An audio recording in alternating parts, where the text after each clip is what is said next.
going to be reading from my short story collection, Call Me Ahab, and I always have to tell people this. It's okay. It's about disability, and it's okay to laugh. Sometimes you start and you see that people are kind of like, they're sitting up straight and behaving right, and it's like, it's okay, relax. I'm going to read from the first story. I won't read the whole thing, but you can buy it back there at the front table. It's called Helen and Frida, and it's about some legendary characters, Helen Keller and Frida Kahlo.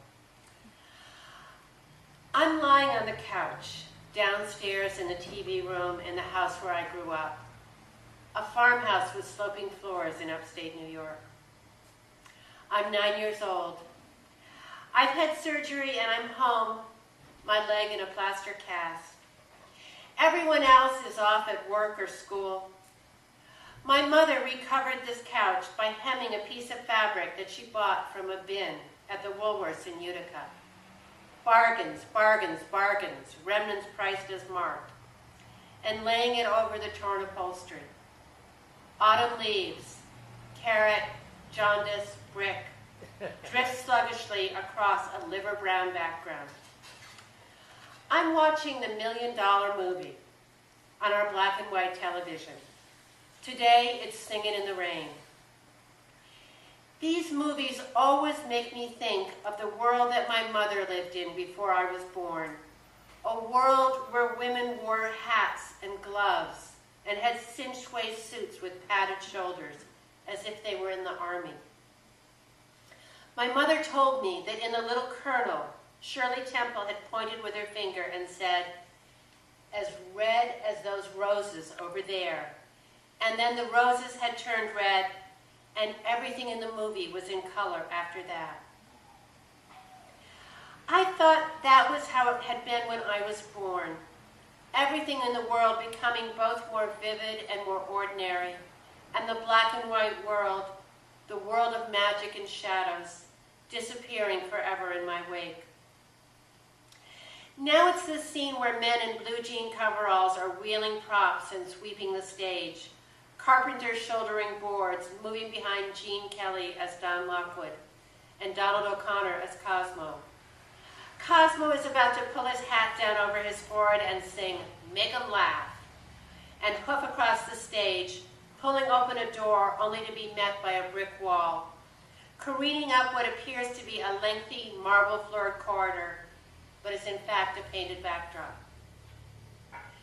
Suddenly, all the color drains from the room, not just from the modeled sofa I'm lying on, but also from the orange wallpaper that looks so good on the shelf at Streeter's and was only $1.29 a roll. The chipped blue willow plate. Everything's black and silver now. I'm on a movie set, sitting in the director's chair. I'm grown up suddenly, 18 or 35. "Places, please. Quiet on the set." "Speed," the sound man calls, and I point my index finger at the camera. The clapper claps the board, and I see the movie we are making is called Helen and Frida. I slice my finger quickly through the air, and the camera rolls slowly forward toward Helen Keller and Frida Kahlo, who are standing on a veranda with balustrades that appear to be made of carved stone, but are in fact made of plaster.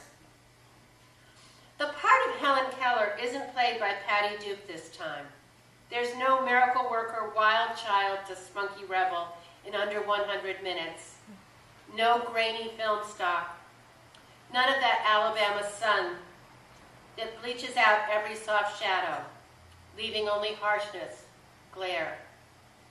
This time, Helen is played by Jean Harlow. Don't laugh. Set pictures of the two of them side by side and you'll see that it's all there. The fair hair lying in looping curls against both faces, the same broad-cheeked bone structure. Imagine that Helen's eyebrows are plucked into a thin arch and penciled, lashes mascara top and bottom, lips cloisonné vermilion. Put Helen in pale peach mousseline de soie. Hand her a white gardenia, bleach her hair from its original honey blonde to platinum, like Harlow's was, recline her on a bombshell chaise with a white swan gliding in front, a palm fan being waved overhead, while an ardent lover presses sweet nothings into her hand. I play the part of Frida Kahlo. It isn't so hard to imagine that the two of them might meet. They moved, after all, in not so different circles, fashionable and radical. Helen Keller meeting Charlie Chaplin and Mary Pickford, joining the Wobblies, writing in the New York Times, "I love the red flag, and if I could, I should gladly march it past the offices of the Times and let all the reporters and photographers make the most of the spectacle." Frida, friend of Henry Ford and Sergei Eisenstein, painting a hammer and sickle on her body cast, leaving her bed in 1954, a few weeks before her death, to march in her wheelchair with a babushka tied under her chin, protesting the overthrow of the Arbenz regime in Guatemala. Of course, the years are all wrong, but that's the thing about the $1 Million Movie. During Frank Sinatra Week, on Monday, Frank would be young and handsome, and it happened in Brooklyn. On Tuesday, he'd have gray temples and crow's feet, be older than my father. On Wednesday, be even younger than he had been on Monday. You could pour the different decades in a bowl together and give them a single quick fold with the smooth edge of a spatula, the way my mother did when she made black and white marble cake from 2 Betty Crocker mixes. It would be 1912, and Big Bill Haywood would be waving the check Helen had sent over his head at a rally for the Little Falls Strikers, and you, Frida, would be in the crowd, not as a 5-year-old child, before the polio, before the bus accident, but as a grown woman cheering along with the strikers. Half an inch away, it would be August 1932, and both of you would be standing on the roof of the Detroit Institute of the Arts, along with Diego, Frida looking up through smoked glass at the eclipse of the sun, Helen's face turned upward to feel the chill of night descending.